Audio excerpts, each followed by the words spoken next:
and welcome to another episode of Laying Down the Lore 40K, a lore podcast in which we aim to separate our Drukhari from our Dark Angels, our Tyranids from our Tau, and our Craft Worlds from our Chaos Marines, and generally ask some of this Warhammer 40K stuff. My name is Ben Crone Barber, and I know pretty much fuck all about 40K. With me is my co-host Christopher Crowlin Allen. Yo. Who once again is all business today, guys. He's all business. Who knows absolutely fuck all about 40K. And my dear brother Darren. Who knows so much about 40K, it's a wonder he has time to do anything else. Over the years, this dichotomy between our levels of understanding became clear, and this series is an attempt to address that ignorance.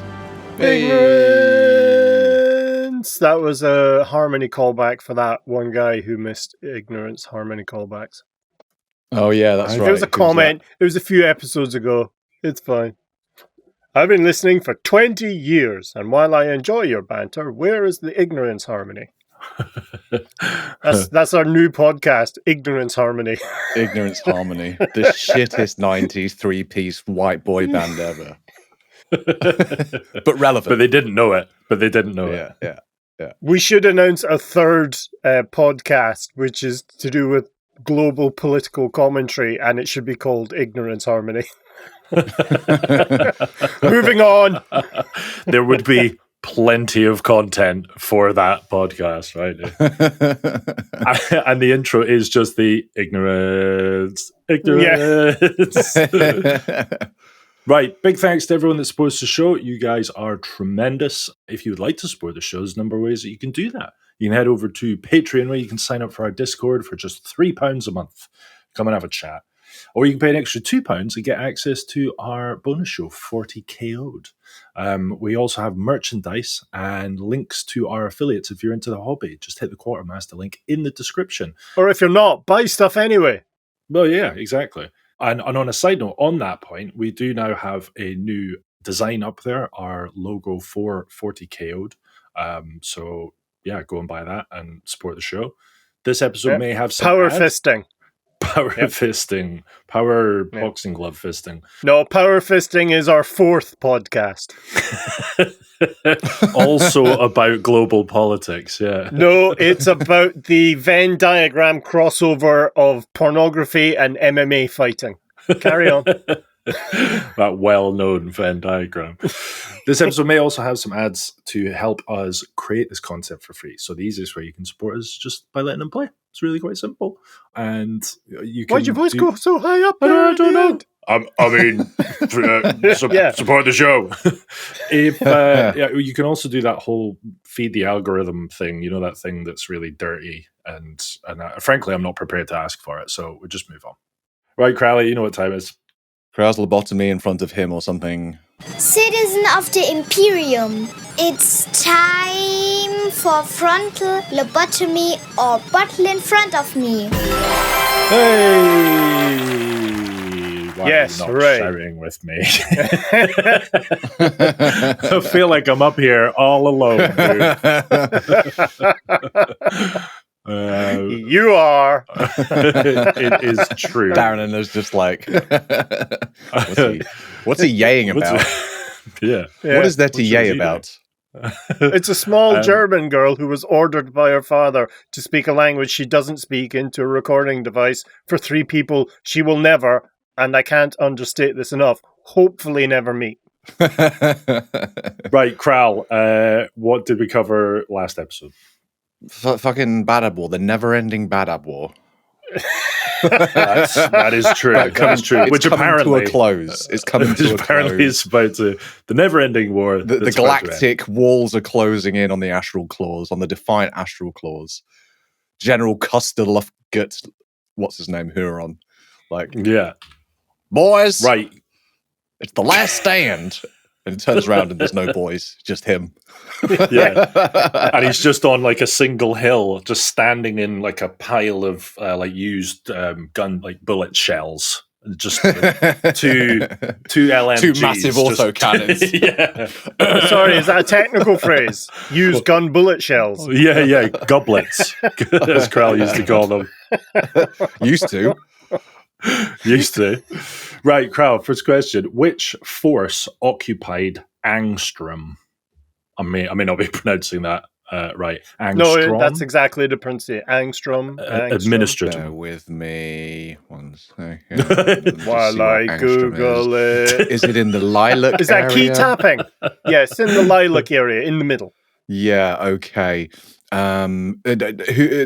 Which? Oh, fucking hell. Okay, first of all, which were the secessionists? First of all, what's lilac?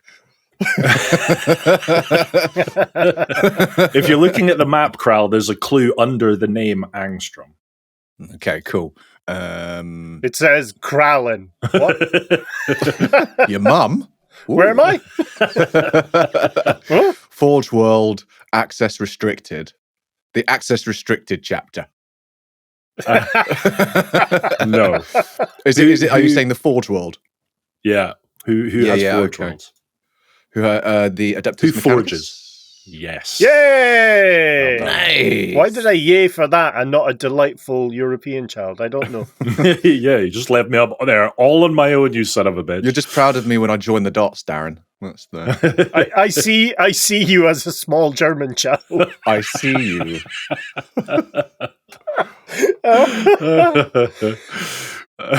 Question 2. Why did the executioners defect from the secessionists? Because shit was going the wrong way. I'd be like, yeah, I'm done. Yeah, they were all out of necks. Yeah, exactly. Yeah. I may have got my... I think I've kind of... There's a bit of a disconnect between the question and answer here. Was it meant to be... What did the executioners do? They defected. Yeah, no, okay. Wait, let me. We should play Jeopardy. Yeah, okay. We should play it like Jeopardy. Okay, right. Well, let's do that. Give me the answer, and I will pose the response as a question. Here's the answer, Chris. Because the Astral Claws tried to steal the captured gene seed. Full stop. I was about to read the last bit, and I thought that's going to give too much away. Why did the executioners defect from the secessionists? To get to the other side. Hey! And he goes on and on, and on and on. This has been a clusterfuck. I'm just going to give you a point for it. Number 3. What was the name of the badass ancient chapter that turned up and broke the Mantis Warriors? The Minotaurs? No. Remember, we looked at a picture of them. The guy was standing and he had a big old axe. Yeah, the pesky looking dudes. Oh fuck, yes. They had 2 names. I think the one that Dar was using was hard to remember and say, but they had like an old name that they were originally known by. Oh man. And sounds like a super villain from an 80s kids TV show. Karakak or something like that. Kaka. That one. Kaka. The Kaka Warriors. I'm just going to keep honking and tweeting and blooping until... And if you do it for long enough, you will eventually have the answer. Give enough monkeys enough typewriters. Yeah. He's going to join enough consonants and vowels together to make words, which is somehow, I don't know. I have no idea. Let's not drag this on. It was the Space Sharks. Space The Sharks. Carcharodons. Yeah. Kakars, exactly. That's what I was thinking. Yeah. The Kaka. Well, if you let me finish, Darren, I said Kaka 5 minutes ago. Aradons. Yes. Yeah. Nice. Wasn't he in Lord of the Rings? Anyway. Space Sharks. Oh, silly. Space Sharks. They were pretty gnarly, man. They were. Oh, yeah, he's got a shark on his pauldron, hasn't he? Yeah, that should have put a space in front of it, shouldn't I? And there was a big shark logo in the second map that Dar shared.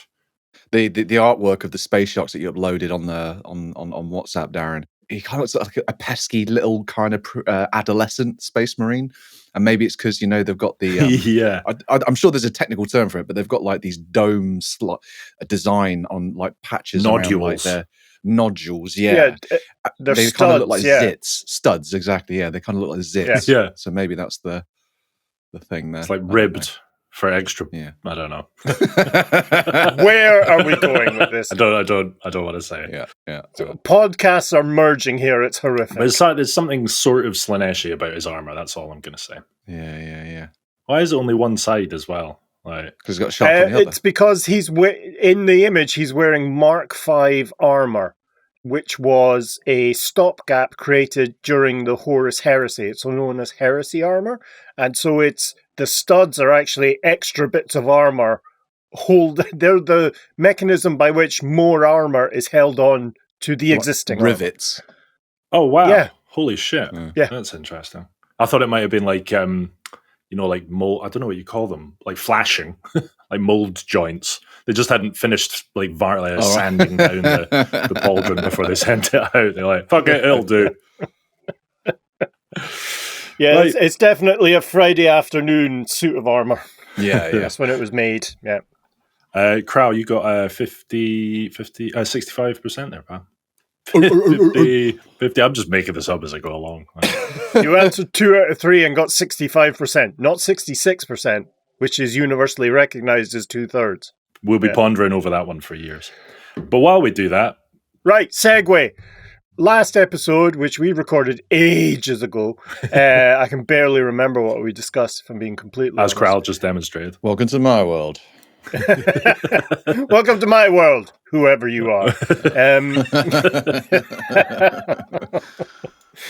The Badab sector itself was now surrounded by the loyalists of the Imperium. So we saw that the mantis shrimps had been completely shelled. The executioners had gone off on their own weird honor crusade now against the Astral Claws, and so the Tyrant of Badab and his swollen, engorged chapter now stand alone against the full might of the Imperium. Upon losing the support of the executioners, Huron recorded a message broadcast throughout the Maelstrom Zone that the Astral Claws and their subjects were now no longer part of the Imperium of Man. So originally they had seceded from the kind of governance of the High Lords of Terra, and now they were saying they're not even part of the Imperium of Man, so they don't bow down to the will of the Emperor. However, that is manifested through the various omens, portents, and hierarchies. Bold. It was only at this stage that the secessionists, while they still maintained the appearance of being a loyal faction, were now labelled true heretics by the forces of the Imperium. So they were now seen as no better than Chaos Space Marines, if you want to use that term. They had turned their back on the grace of the Emperor himself. This led to a staggering kind of wave of iconoclasm throughout the Badab sector, where all of the icons and statuary and the emblems and symbols of the Imperium were defaced, either removed completely or just hammered and meltagunned off walls. And in the place of wherever these symbols were, there was just a red daubing of paint, kind of representing the blood, their oath of vengeance against now the Imperium. And so this kind of a red splash was seen now as their symbol. The paranoia and tyranny carried out by Huron just became staggering. All resources were pulled back for the support of Astartes only.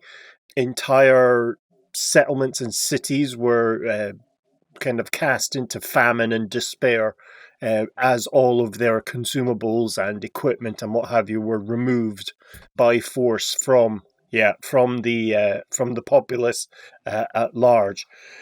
Justice became incredibly arbitrary and brutal. And to give you an example of this, any non-Astartes who looked upon the face of a member of the Astral Claws was instantly blinded. They were held down and their eyes were destroyed.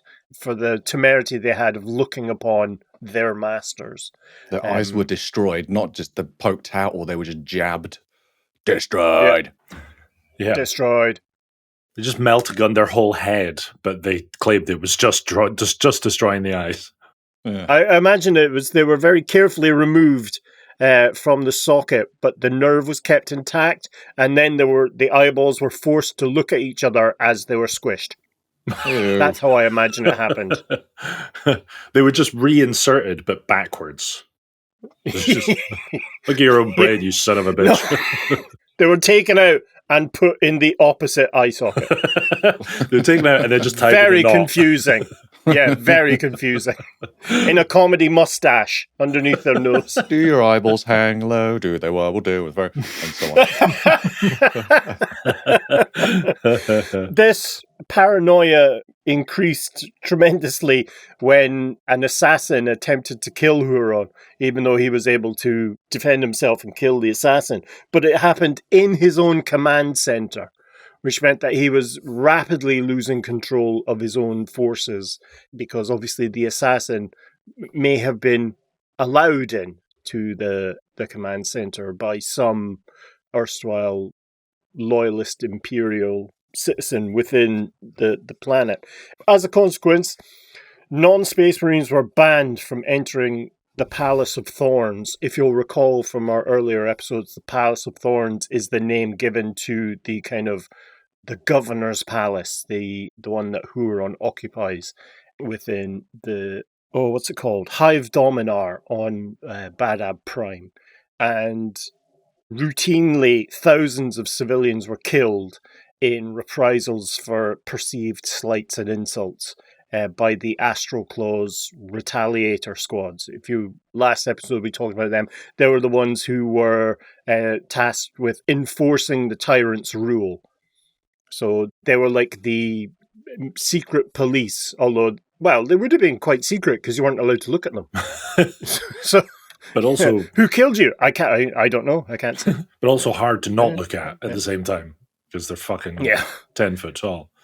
The Loyalists, capitalizing on the successes of the previous sets of campaigns, decided to attack the Pereas system, named after that famous port outside of Athens, the one that was connected by a long wall between the city and the port itself. So this was the kind of terminus of one of the final stable warp routes that allowed them into the Badab sector and the Badab system itself.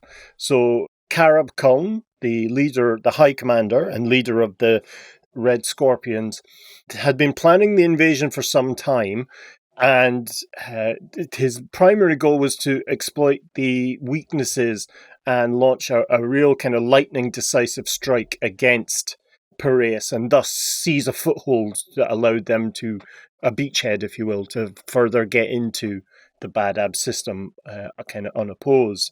And so while the Imperial Navy would bombard the surface of Piraeus 5, Space Marines would assault the moon of Critias Secundus.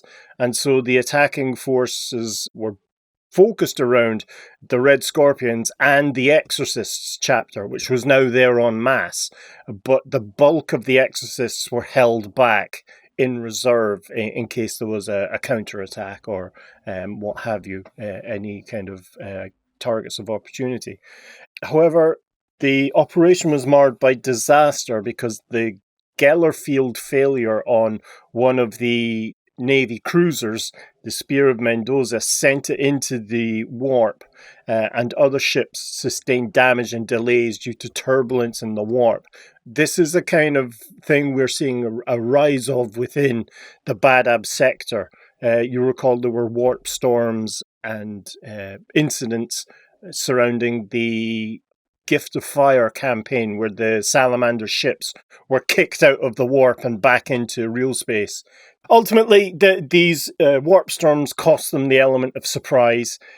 While they did have some success in getting the majority of the fleet in, the secessionists appear to have been waiting for them, and so opened fire with macro cannon and defense laser batteries. So these are planetary batteries capable of destroying ships in space.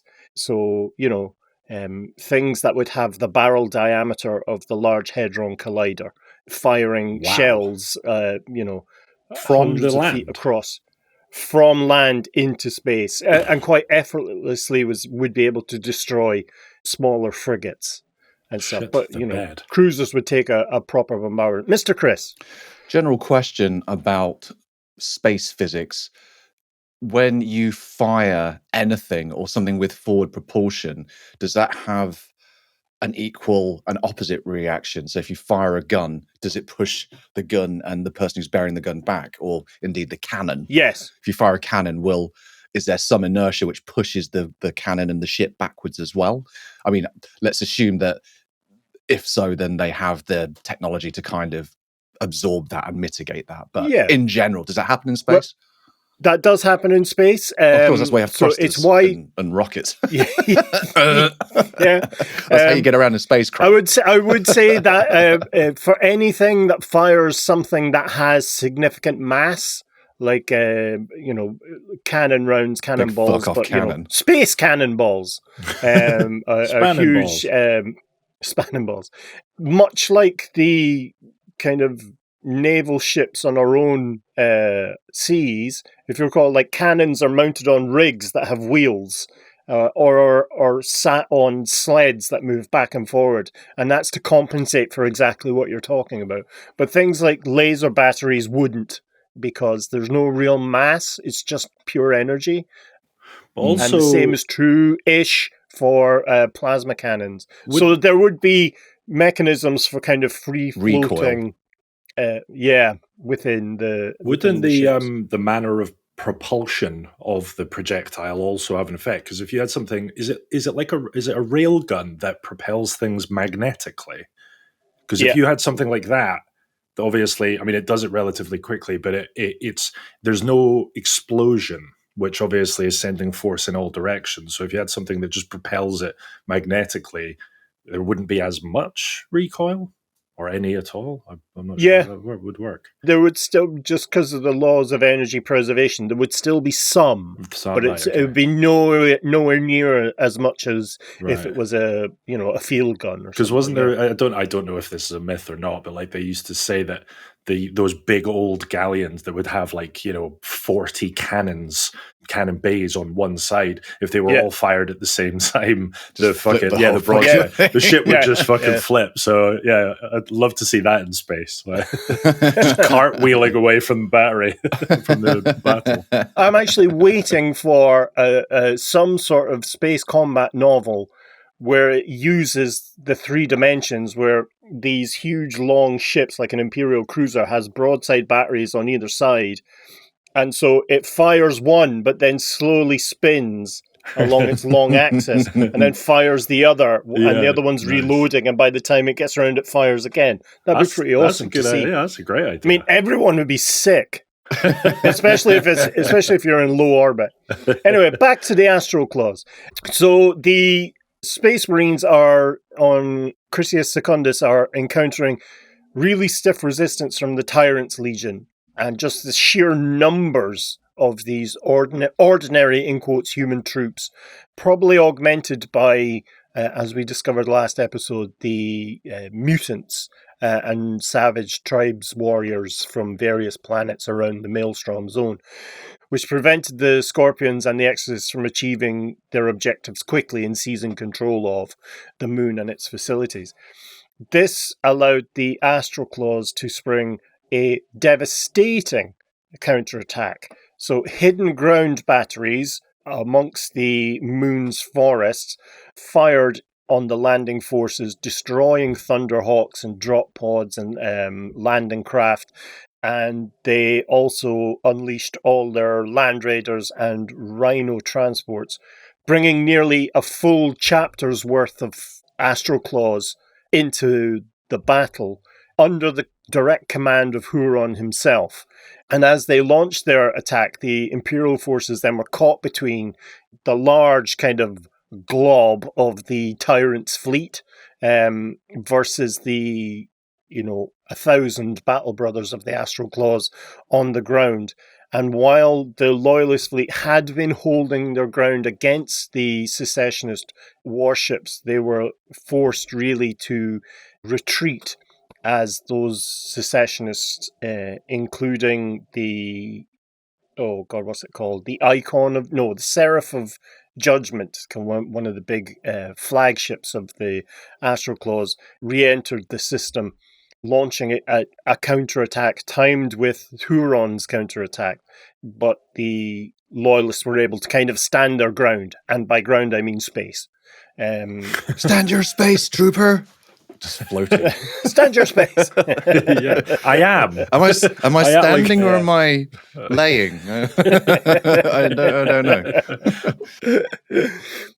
On the surface of the moon, Karab Kuln and Luft Huron finally came into face-to-face combat, and despite Kuln's kind of strength, these are two Space Marine commanders, like veteran, decorated Space Marine commanders, both in Terminator armor, kind of going at it in combat.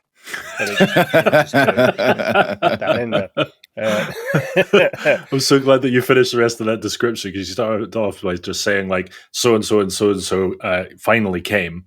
They were, and then sparked up a cigarette and had a cuddle. Nice. Do you know what? I may have overreacted a little bit about the whole Imperium. You're great in bed, by the way.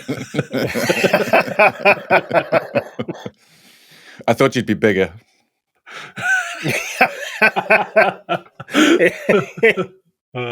Just this kind of fanatical fury gave Huron the upper hand, and the tyrant's lightning claw opened up the armor of Karab Kuln, giving him a very kind of grievous, if not mortal wounds. But in a kind of moment of brilliance,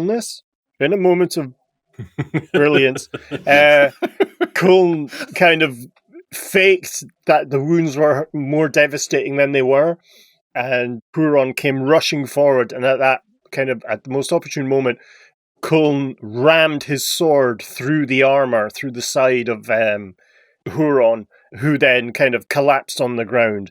And it was at this critical moment that the Exorcist's battle barge, the Redeemer, made a kind of bold, if not suicidal, attack. It descended into the atmosphere of the planet and just broadsided the Astral Claws forces again and again. Wow. Breaking the counterattack and allowing the Exorcist to launch a kind of recovery and counterattack, retrieving 3/5 of the Loyalist Space Marines who had landed from the surface before they ascended back into orbit. Mr. Ben. Was it that final sentence perhaps answered whether it was suicidal or not, but would it have been suicidal to some degree because a ship like that coming into a body of gravity would struggle to get out again? Because the ships are built in space, is that right? They're not built. The ships are built in space. There are numerous instances of battle barges and strike cruisers and naval vessels landing on planets. Very few references to them taking off again. So right. I think the Redeemer kind of flew into the atmosphere, unloaded, and then kind of flew out with all the various rescue pods and Thunderhawks following it back out into the atmosphere. Pushing it. Yeah. Just get the fuck out of the atmosphere, you bastard.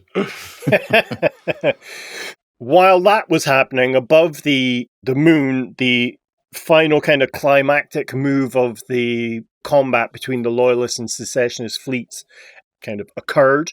The Loyalist forces used superior tactics, and their kind of more experienced and well-trained and not at all exhausted from, a decade of war crews broke the Secessionist fleet into, and indeed destroyed the Seraph of Judgment, which was the Astral Claws' final kind of operational battle barge, and effectively rendered the Secessionist fleet null and void. It no longer existed as an effective fighting force. The Loyalists claimed victory over the system, but the cost was staggering, both in terms of men and materiel, or humans and materiel, I suppose I should say. Kuln himself was badly wounded, and many of the Imperial ships were crippled, requiring extensive, years, if not decades, worth of repairs after the battle. For the secessionists themselves, it was more a tactical defeat. The tyrant's forces held the line largely, but the loss of the Pereas system did give the loyalists their foothold within the Badab sector, and it's from there that the final push would come into being. The year following the Battle of Piraeus is referred to as the Silent War, because everyone is licking their wounds, figuratively, spiritually, and possibly actually. The security of the Maelstrom zone was now largely guaranteed, but there were many kind of combat patrols making sure that any stragglers were taken care mopped up.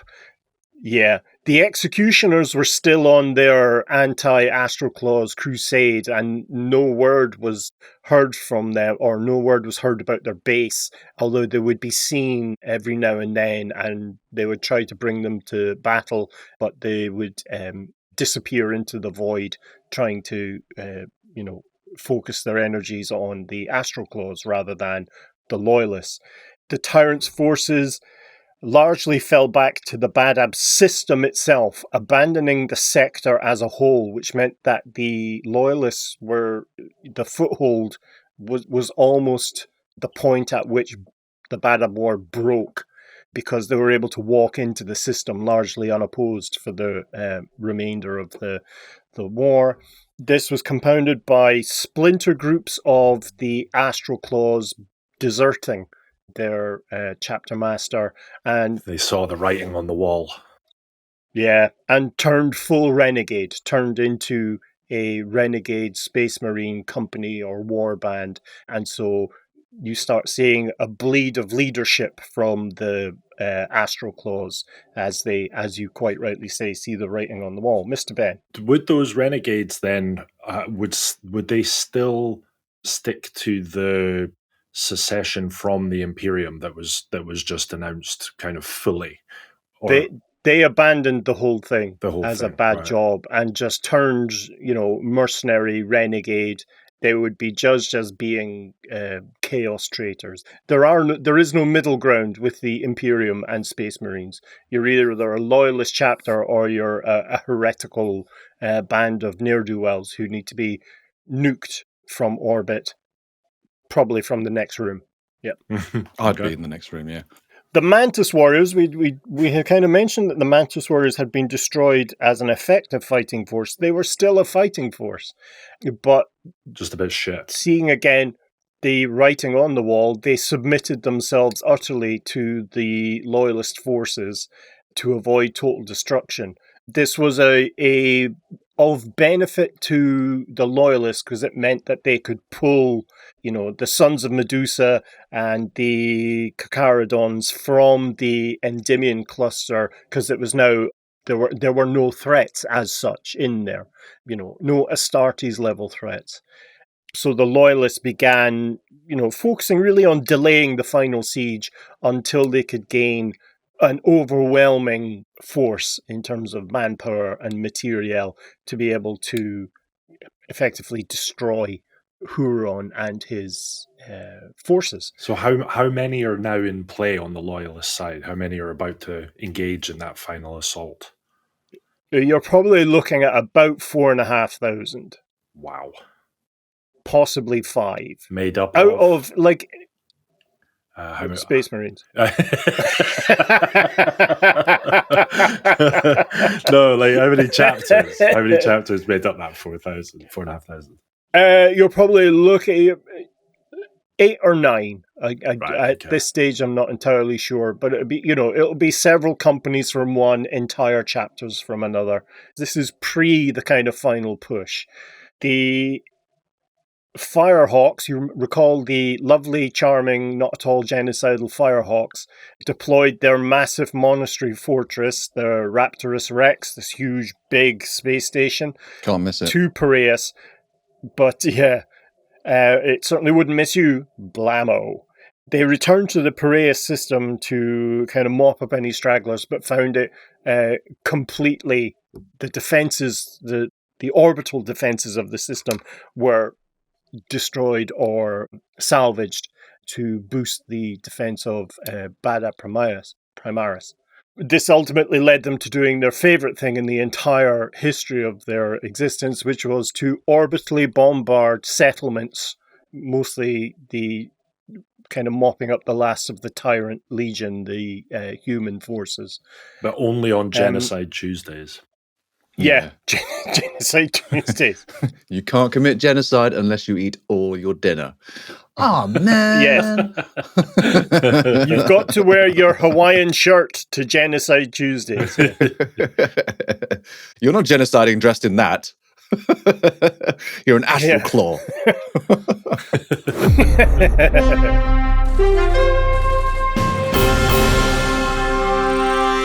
Right, I thought we'd try something new for this feature. We've done this on the Tau episodes recently. Dar has recently displayed his storytelling prowess, his freestyle storytelling prowess, Freestyle. On one of our Junks of Dar episodes. So we thought we were going to put that to the Intergalactic test. storytelling story. Never mind. So Kral is going to provide 3 prompts, and I'm going to provide 1 negative keyword. And Dar has 2 minutes to tell us a story, including the 3 prompts, but avoiding the negative keyword.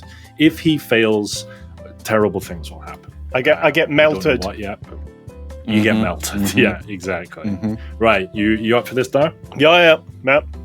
Okay, cool. Right, Kral, can you give us a weapon, an annual celebration, and a celestial body?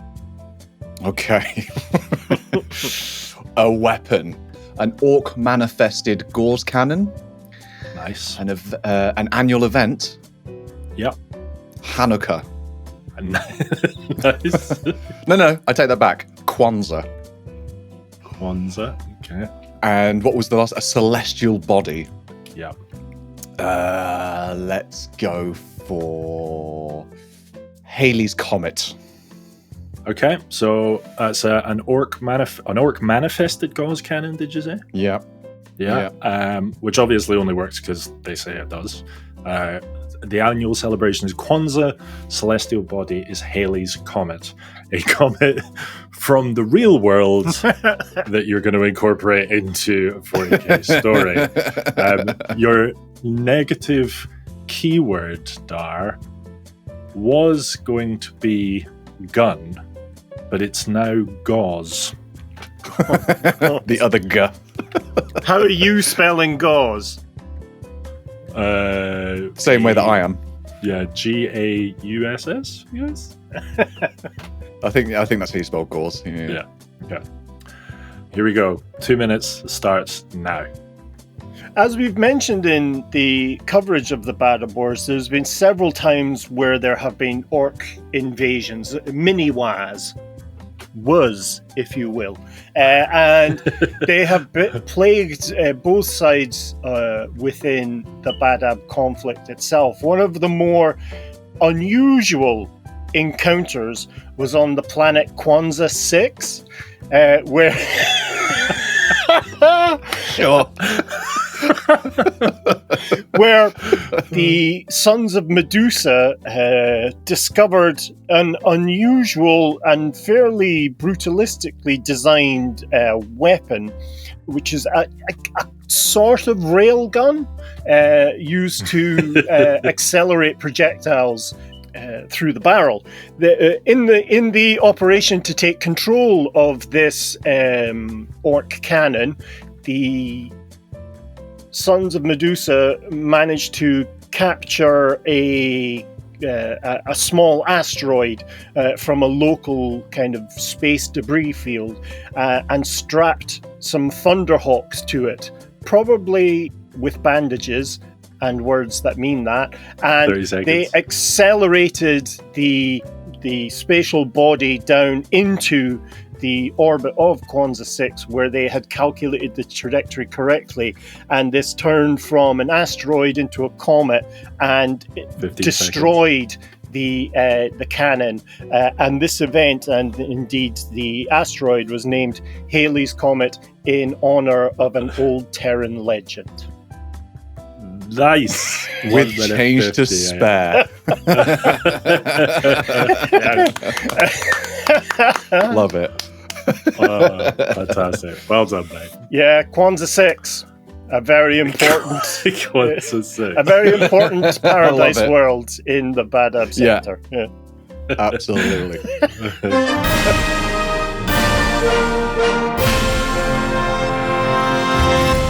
While the loyalists are carrying out these operations, the tyrant has descended further into kind of paranoia and madness, and all they're doing is preparing for the inevitable invasion.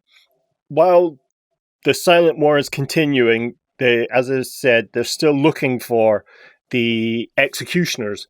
And if you'll recall, it was from the Salamanders, Captain Mirsan, who had accepted this debt of honor and then had thrown the events of the Astral Claws betrayal into the face of Thulsa Kane, the High Chaplain of the Executioners, and that was the triggering event for the Executioners turning on the Astral Claws.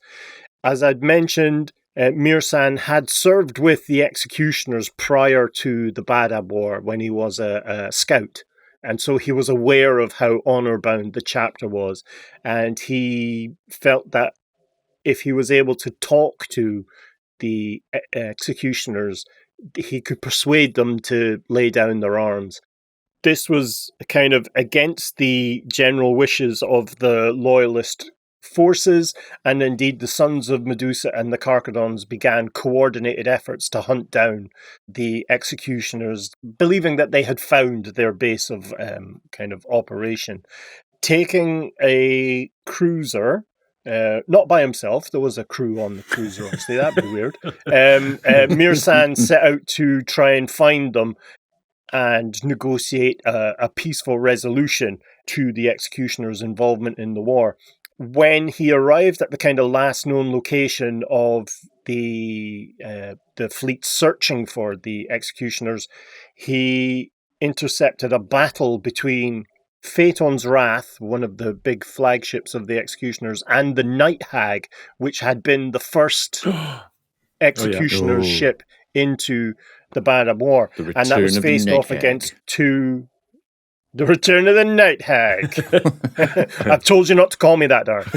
Nice lag, yeah. They kind of faced off against two strike cruisers from the Sons of Medusa. Mirsan brought his ship directly in between the two warring sides. And went, whoa, deactivated. Whoa. He deactivated all his ship's weapons and demanded that an honourable kind of council be held as a discourse between brothers. And got blown to shit. So shut up. Yeah. Shouldn't have fucking lowered your shield, you idiot. Because he represented a first founding chapter, an original Space Marine Legion in the Badab War, his word was, indisputable. He was a complete being of honor. Mirsan, because he was so trusted by both sides, was able to convince the Sons of Medusa to withdraw and brokered a full ceasefire between the executioners and the loyalists, and requested, and he arrived, Thulsa Kane be brought to Loyalist High Command under the Salamanders' flag of safety. So the Salamanders now were vouching for the entirety of the Executioners chapter, and brought them into the kind of brought them to Loyalist judgment under his guarantee of their safety. The Loyalists wanted to arrest or execute all the Executioners immediately, but Colm accepted the kind of wisdom of Mirsan in this a bloodless sort of resolution to the combat. The executioners agreed to end all hostilities against the loyalists and quit the Maelstrom zone entirely and return to their home system under oath until, oh God, how do you pronounce this word? Consistorial court of inquiry, like a court of authority of Space Marines. Cool. So they could pass judgment on the actions. So Thulsa Kane himself and his honor guard were brought to Nocturne, which is the homeworld of the Salamanders chapter, and were held in honorable custody until the end of the war, as kind of hostages in quotes, but you're dealing with 2 chapters who put honor above everything else. Right. So they would nominally have been prisoners, but they would have been kept in very good conditions, as it were. Like a Dutch prison. Getting pastries and lovely coffees in the morning. And is that a sex thing? What? Dutch prison. It does sound a little bit. Oh, hello. Hello. I mean, I'll give it a go. It has to do with like putting a cover over your head. No, Ben. Yeah, against your will. That's a Belgian hug. Yeah. Belgian Jackson. So the Salamanders stood as the guarantors for the executioners' compliance, even though there was still a significant amount of bad blood between the loyalists and the executioners that withdrew the kind of final fighting force that was not directly under the loyalists' control out of the sector, meaning that they could focus purely on the end of the war. I'm going to pop a map up of the Badab system, and we will include it in the show notes. So there is a map of the Badab system itself, and you see that red kind of band. That's the Ring of Steel, which is orbital platform, space stations. Ring of Steel. That would have been a very different song. Mostly in words.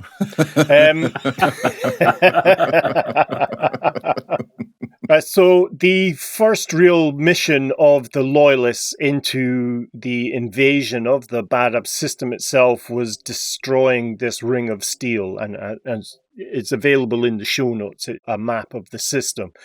Reinforcing the existing Space Marine forces, which I say are around about 4,500 to 5,000, the entire chapter of something called the Star Phantoms arrives.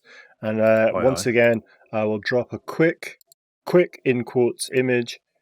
So that's the Star Phantoms, and their symbol is an hourglass with skulls in it, which is pretty badass. They're believed to have been a successor chapter to the Dark Angels because they carry a staggering amount of kind of relic plasma weapons and melta weapons. His arms look tiny. Oh, yeah. What are those cute, like... He has a condition, Chris. Okay. Yeah. I'm sorry, I'm not being insane. It's that whole, like... They are tiny. It's like, he's having a tantrum, isn't he? He's like, no! I will not do whatever it is you want me to do. Well, no, he's actually running Naruto style, so his arms are actually slightly further away than his body. And that's a reference I can make because I have a teenage son that so talks funny. to me about Naruto. That's great. I'll never look at that stance again the same. Reminds me of those.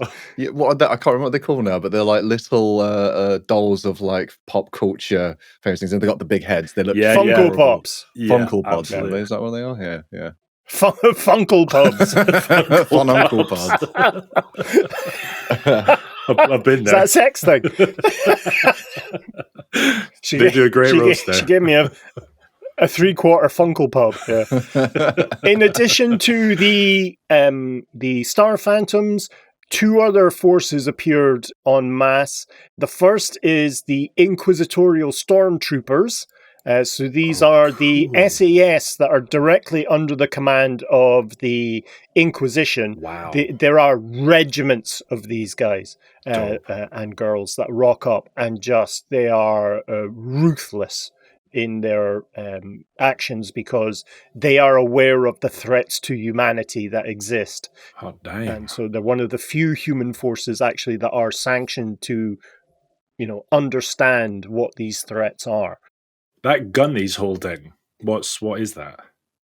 That's a hotshot lasgun. So it's an up-powered lasgun that can punch through heavy armor. Has it got enough lenses? Has he got enough lenses? Yeah, look at the gun. It's got one at the front, and then it's got 3 around the sides. Like, how does he decide which one to use? He doesn't look at it at all. He doesn't look at it at all. They're just for show. I think what you have to appreciate there most, Ben, is the size of the magazine. Mate, also, isn't the magazine connected to some sort of power pack at the back? As well, yes.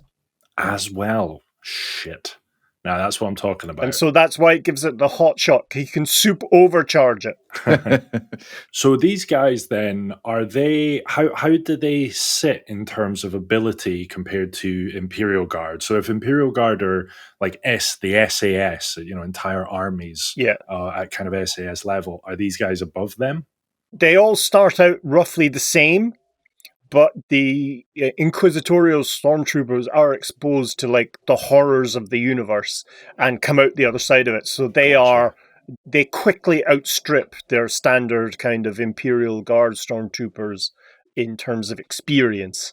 They are very quickly veterans of war in the galaxy. Nice. And are incredibly disciplined and will take part in the complete purge of like hive worlds and stuff. Wow. They have no qualms about destroying anything that the Inquisition tells them to destroy. So it's not good versus bad, it's them versus us. Let's keep it that way. I didn't do it, the Inquisition did it. Yeah. Yeah. Oh, you are crystal clear, Kral. Kral. Too clear. Wow. Yeah. The final image there is of a Titan from Legio Crucius, the Warmongers. And they are a Titan Legion based on the Forge world of Angstrom. So Angstrom has answered this call to bring the Tyrant of Badab to war. And a full demi-legion is deployed alongside the Loyalist forces.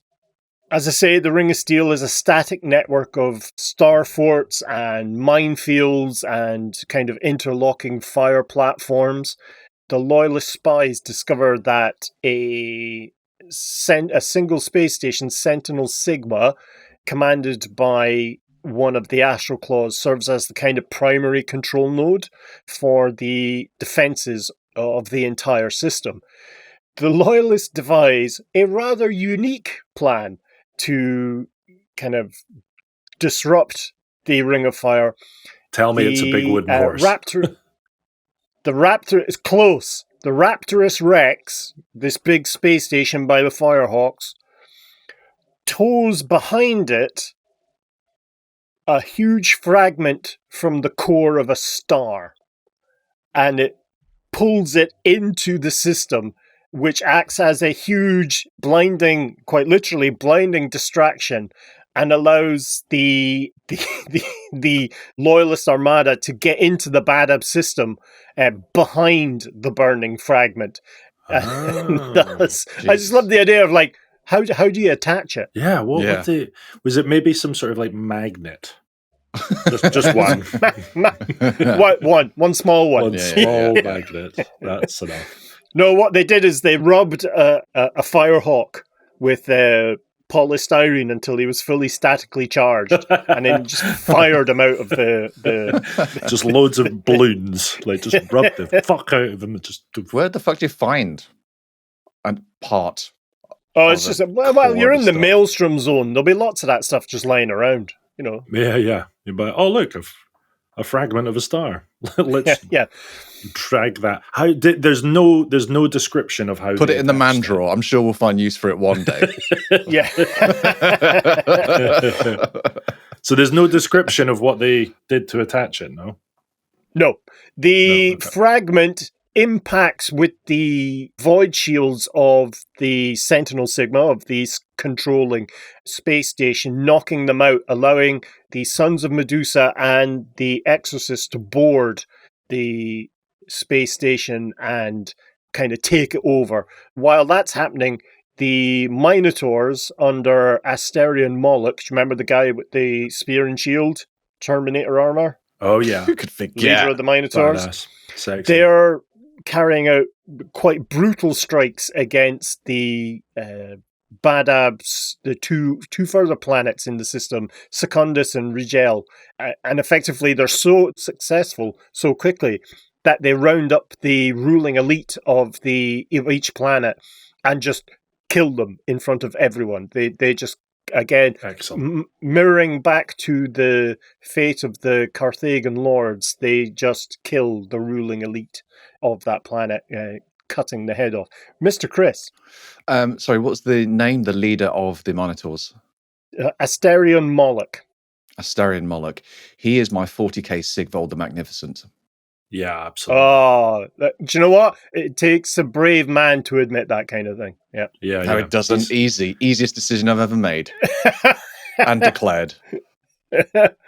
While the Minotaurs are purging the nobles of the Badab sector, the Sons of Medusa manage to finally gain full control of the Sentinel Sigma space station, and with the aid of the kind of Mechanicus agents from Angstrom, the term they use is they subjugate the Silica Animus. They take over the kind of proto-AI that runs the machine spirit that runs the defensive network. With that, the Ring of Steel was shattered, now leaving only Badab Primaris, the actual capital planet of the system, as the final holdout in this whole messy war.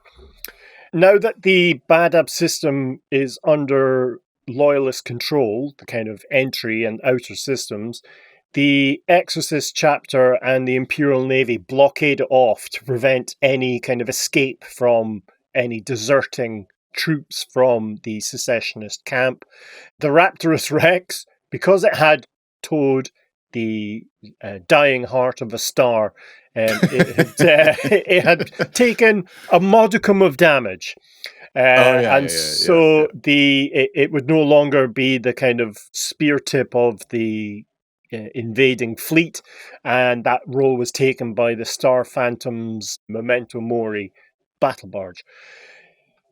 The Loyalists' plan for the attack on Badab Primaris really had three kind of prongs for the offensive. First of all, the Star Phantoms, the Firehawks, the Sons of Medusa would assault the high orbital stations around the planet, mirroring the kind of victory they just achieved with the Ring of Steel. The Carcharodons would descend into the hive cities themselves and crush any resistance, as only the Carcharodons can. And finally, the Star Phantoms, reinforced by the Inquisitorial stormtroopers and elements from other chapters, would set siege to the Palace of Thorns, where the Tyrant of Badab was quite understandably losing his fucking mind.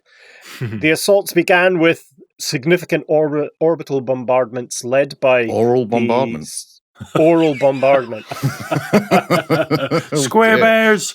Let me tell you, I can't wait for Oral Bombardment 2 to come out. Lockjaw. Yeah. The Reckoning. Now, if those movies are not made, what are we doing with our lives? What are we doing with our lives? A storm of drop pods and Thunderhawks descended onto the planet under a withering hail. Well, not under a withering hail.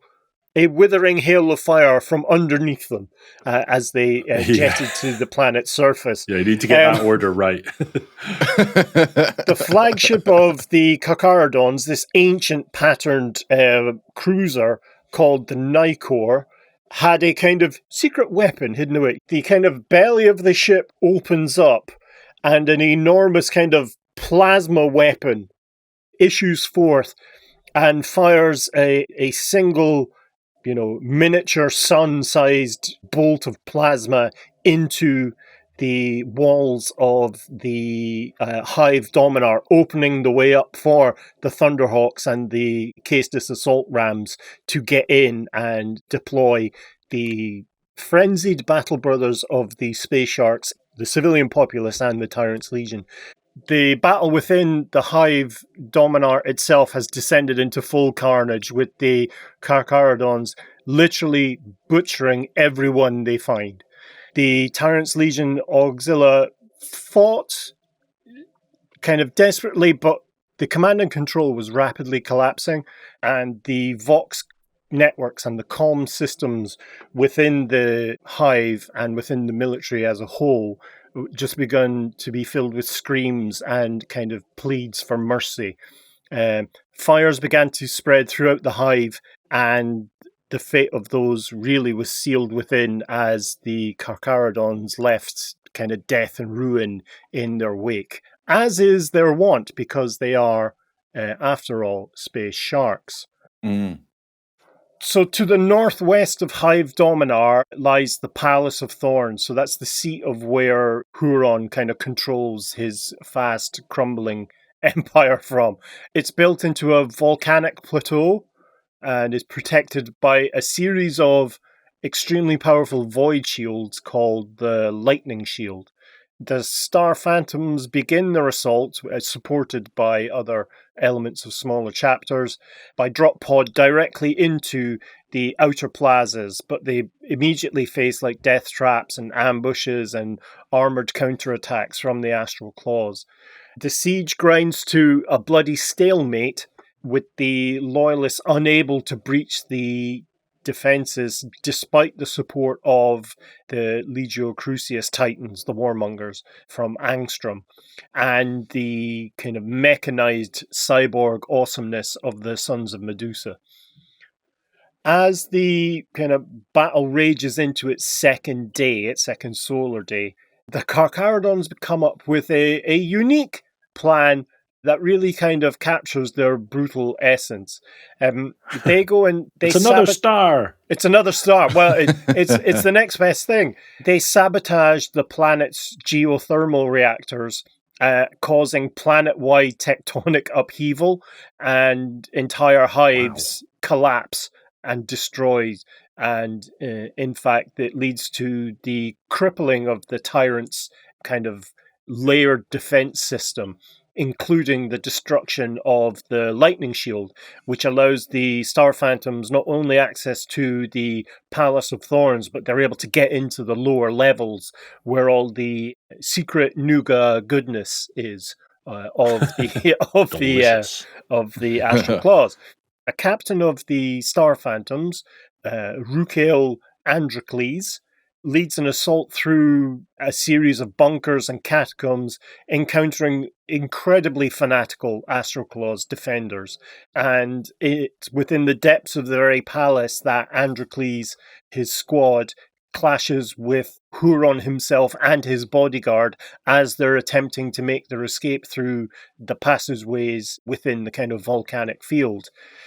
Androcles is dealt a mortal blow, but as the tyrant stands over him, kind of watching him die from the injuries that the tyrant himself caused, he's able to raise up a melta-gun and at point-blank range basically deliver a mortal wound to the tyrant, which destroyed the right side of his torso and kind of melted his Terminator armor into his own body for that side. Yikes. Androcles passed away, he died, but with that blast, it triggered largely the collapse of all resistance.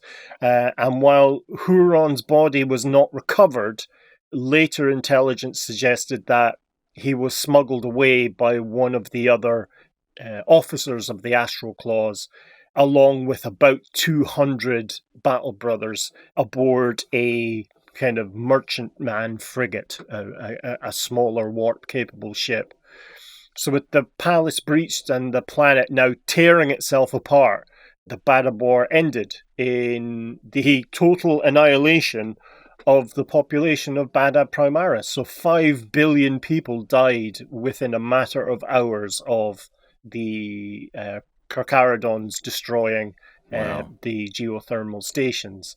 Yikes. Forever known as B-Day. B-Day. Oh, no, yeah. Badab War Day. Well... Yeah, Bidet. but not by Bidet, the populace of that planet. And thus ends the tale of the Badab War. Thus ends the combat of the Badab War. In the Now the cleanup operation. Yeah, in the next episode, our final one on the Badab War, we'll talk about what happened in the aftermath, what was the fate of many of the kind of named heroes within the Imperium. But that's a lot for today. Whew, Yikes. Man. On to the Yikes. next mutiny/rebellion. Yeah. And again and again and again. And again and again and again. Wave after wave of my own Space Marines. Yes, it was a great kind of finale to the combat. Two kind of problems with it, though. One, dragging the star. I mean, come on. Like, just at least give me some sort of idea. Was it a magnet? Was it, was it really strong rope? Was it? I could accept if it was like they propelled part of a star into it by, like, I don't know, doing a massive explosion behind it, like a billiard ball, just ping, like straight into the middle of it. Sure. But dragging it seems like a bit of a plot hole to me. Well, I think more significantly, like, you could have used it more than just a very bright light. Like, you could weaponize that shit. Well, I think it's inherently very dangerous. I think by its very nature, if you're throwing the heart of a star into your enemy's line, you have technically weaponized it. Yeah, sure. Yeah. Well, also, like, if your plan is to get onto the planet and disrupt these generators, which is basically going to cause the entire planet to, like, reform tectonically, which is going to kill everyone, and you're not looking to save everyone, just throw the whole star in. Yeah, fucking chuck the star in, annihilate the whole system. Done. Fucking job done. And you don't have to kill it. None of your own people have to die. Like, but also, yeah, the thing with Huron. I mean, maybe we're going to hear about it in the next episode. But, like, I want that motherfucker to pay. Do you know what I mean? A little blast with a melter gun sounds like a good start. A little blast. Okay, a big blast. Like, lost half his body. We think it's a mortal wound. We don't know. I swear to God, if we don't find out, I'll be very upset.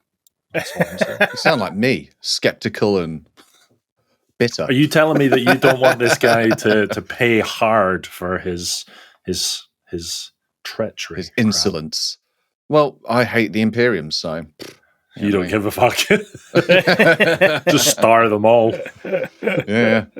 Go Orcs.